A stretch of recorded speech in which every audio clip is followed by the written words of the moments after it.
Então eu vejo muitas empresas querendo fazer CS de uma forma mais genérica, tanto do ponto de vista de pós-venda, quanto do ponto de vista de atendimento, atender todos os clientes da mesma forma. E isso não dá certo.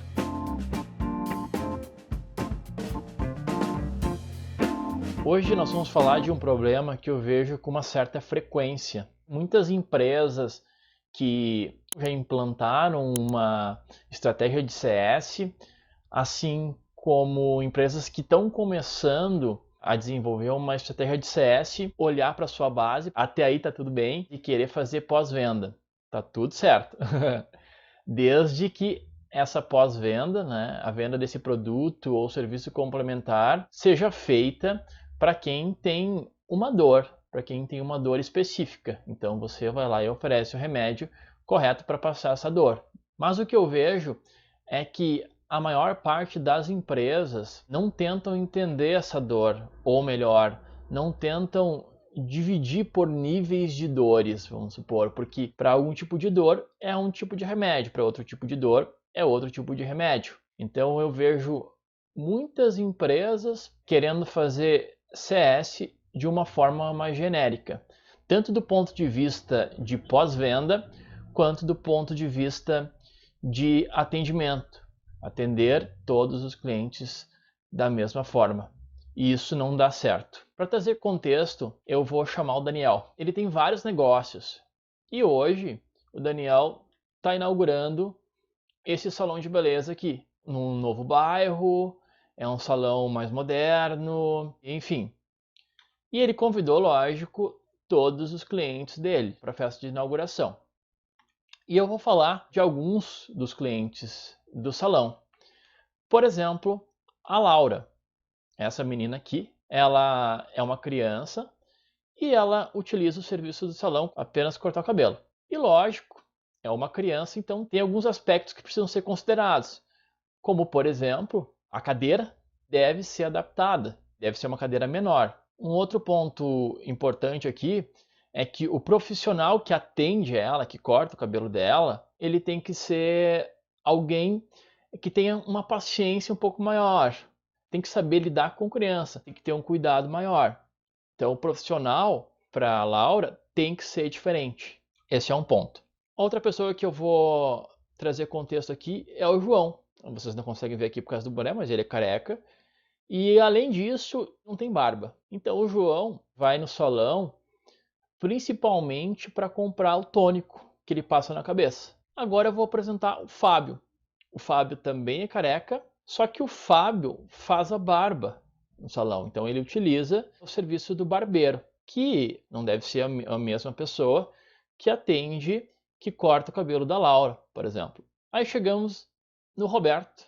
E o Roberto, ele parece ser mais vaidoso. Ele corta o cabelo e faz ainda uma barba mais estilosa, né? Deve existir um outro profissional para atender ele. E então esses aqui são todos os clientes, né? Alguns perfis de clientes que vão no salão. Só que o Daniel, ele não tem aqueles profissionais que eu falei como deveria ser. O Daniel tem só uma pessoa que corta o cabelo. E ele tem só um tipo de cadeira. E aí eu vou propor algumas reflexões para vocês. Aqui a gente tem a Laura e nós temos o João, certo? Então o salão quer fazer pós-venda, né? E aí foi oferecido para todos os clientes, inclusive esses dois, logicamente, uma escova. E aí o que acontece? O João, ele não vai gostar dessa ação. Ele não vai gostar de receber alguém ofertando para ele essa escova, porque ele simplesmente não tem cabelo.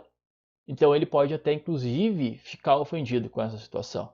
Aí, agora eu tenho esses outros dois que nós falamos, o Fábio e o Roberto, né? O Fábio, ele quer somente passar a máquina e tirar toda a barba dele. E já o Roberto, não, o Roberto quer fazer um desenho. Só que o desenho é mais caro. Então, naturalmente, ele acaba pagando mais caro por esse serviço. Então, a gente está vendendo para todos. O que vai acontecer, né? O que o cliente vai fazer? Ele vai ficar chateado, porque a gente já viu ali vendendo escova para quem não tem cabelo. Vai dar um churn. essas pessoas, elas não vão mais voltar. Então, sai todo mundo perdendo.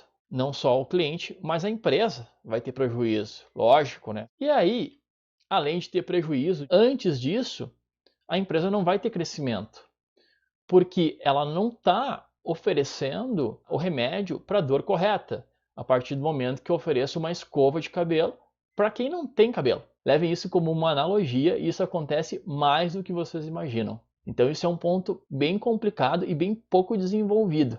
As empresas elas não estão se preocupando em segmentar, e isso gera um transtorno danado e um impacto financeiro. Se tivessem segmentado, saberiam um pouco do comportamento, porque quando existe uma segmentação, existem alguns padrões dentro daquela segmentação. Naturalmente, a forma de atender e todas as atividades que você faz, elas tendem a alinhar as expectativas, a entregar o resultado para aquele padrão. E é assim que funciona com o cliente. Se não tem segmentação, não tem como dar certo, ele não cresce, a empresa não cresce, e aí a empresa perde o cliente e depois a empresa quebra. Aí vocês vão me perguntar, eu tenho uma base grande para ser trabalhada, só que aí vocês talvez não tenham um produto ou um serviço adicional. Isso acontece de forma muito comum.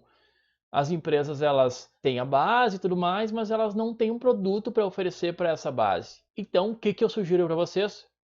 Corram. Corram e criem um produto. Um produto adicional a esse que vocês têm. Um produto complementar. Por quê? Se o cliente não crescer na empresa de vocês, se vocês não gerarem resultado para que ele deseje ir para o próximo passo, subir a escadinha, ele vai buscar uma outra empresa que tem essa escadinha para ele subir, porque ele não quer ficar estagnado. Normalmente, se ele perceber que você não atende mais ele, com alguma necessidade, que aí seria um serviço complementar ou um produto complementar, ele vai embora. Então, tu vai perder o cliente. Então, corre e pensa num produto adicional, um produto de entrada, enfim, para você vender para ele.